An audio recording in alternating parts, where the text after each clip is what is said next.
আমরা আমরা যে জিনিস আলোচনা করতে চাচ্ছি যে যে বাড়িতে একটা সন্তান আসবে, যে নারীর গর্ভে যে সন্তানটা আসবে, সেই নারীর যিনি হাজবেন্ড বা পার্টনার, তার কি কি রেসপন্সিবিলিটি, তার দায়িত্ব কি, আজকে আমরা সেটাকে বেশি করে কথা বলতে চাই।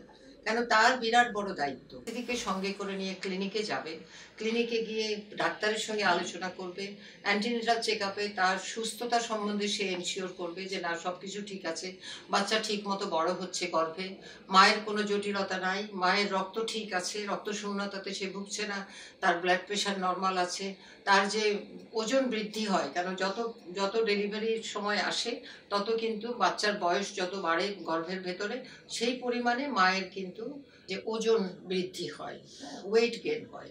এই জিনিসগুলোর নীতি মতো বা ডাক্তারের এক্সপেকটেশন মতো ঠিক মতো হচ্ছে কিনা এটাকে এনশিওর করা, এটা কিন্তু বাবার দায়িত্ব। তো সুতরাং বাবার একটা বিরাট বড় দায়িত্ব, এবং আমরা সাধারণত তাদেরকে আমাদের সিনারিওর বাইরে রেখে দিই। আমি বলবো না, সিনারিওর ভিতরে রাখতে হবে এবং তাকে তার দায়িত্ব পালন করতে হবে। তাকে ডেলিভারির জন্য যে অর্থের প্রয়োজন আছে সেটা তাকে জোগাড় করতে হবে প্রেগনেন্সির প্রথম থেকে। তারপরে যদি জটিলতা হয় তাকে জটিলতার সম্বন্ধে জ্ঞান জানতে হবে, কি জটিলতা হতে পারে। যেমন ব্লিডিং হয়ে মা মারা যেতে পারে, হিমোরেজ হয়ে মা মারা যেতে পারে। মায়ের যদি প্রপার চেক আপ না হয় তাহলে দেখা যাচ্ছে ব্লাড প্রেশার বেড়ে যাচ্ছে, তার পেশাবের মধ্যে অ্যালবুমিন চলে আসছে, সে চোখে অন্ধকার দেখছে। এই যে জটিলতা, যার জন্য কিন্তু সে পরবর্তীতে খিঁচুনি হয়ে মারা যেতে পারে, সেটা হতে পারে।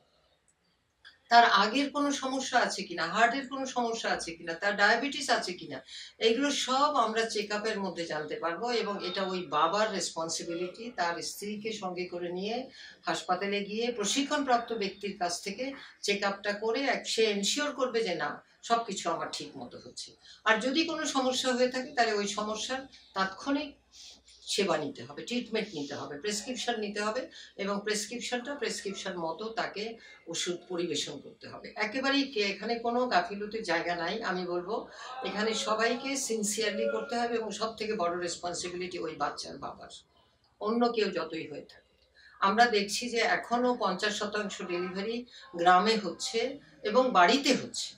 তার মানে কি হচ্ছে, ওখানে সেবাদানকারীর অভাব, ওখানে হয়তো ক্লিনিকে নিয়ে যাওয়ার জন্য যে পয়সাটা লাগবে সেটার অনেক সময় সংসার দিতে চায় না বা পরিবার দিতে চায় না, ওটা স্বামীকেই কামাই করে ওই ওয়াইফকে নিয়ে ক্লিনিকে যেতে হবে।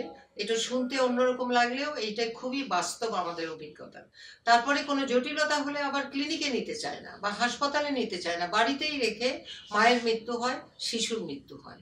আমরা অনেক দেখেছি, এখনো আমরা যে গবেষণা করছি তাতে দেখা যাচ্ছে যে 19% মা মারা যাচ্ছে রাস্তায়।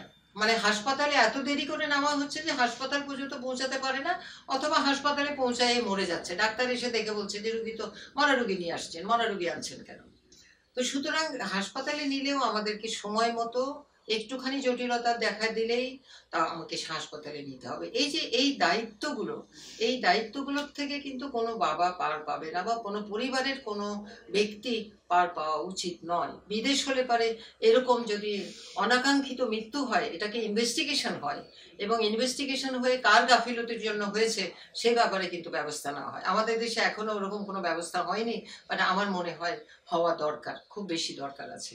কারণ একটা মায়ের জীবন, একটা শিশুর জীবন, দুটাই অনেক বেশি মূল্যবান, এবং এটাকে আমাদের সামনে রেখেই আমাদের প্ল্যান করতে হবে। একটা মায়ের যদি ব্লাডের ডোনেশনের দরকার হয়, ব্লাডের দরকার হয়, তার ব্লিডিং হচ্ছে, তাহলে ওই ওই ব্লাড কে দেবে, পরিবারের মধ্যে তার সঙ্গে আগের থেকে এক্সামিন করে ওই ডোনারকে রেডি রাখতে হবে। আমি যখন সূর্যের হাসি পরিকল্পনা প্রোগ্রামটা চালাচ্ছিলাম তখন একটা একটা ইন্টারভিউশন আমি করেছিলাম, ওটা হলো 3 দিনের পাহারা।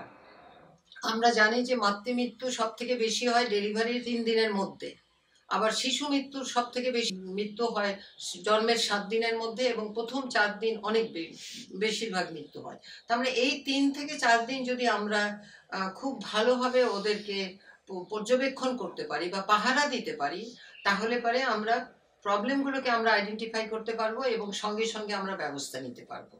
এবং আমি তখন যেটা করেছিলাম যে 4 জনের একটা কমিটি করে দেওয়া হয়েছিল, এটাকে 3 দিনের পাহারা আমরা বলতাম। এরা সবাই মিলে পরামর্শ করে যদি পরিবারে পয়সা না থাকে তাহলে একটুখানি পয়সা দিয়ে হলেও মাটাকে হাসপাতালে নেওয়া এবং মায়ের যেন সঠিকভাবে ডেলিভারি হয় এটাকে এনশিওর করা, এবং করে মা এবং বাচ্চাকে যেন সুস্থভাবে বাড়িতে আনতে পারা যায় এরকম ব্যবস্থা করা।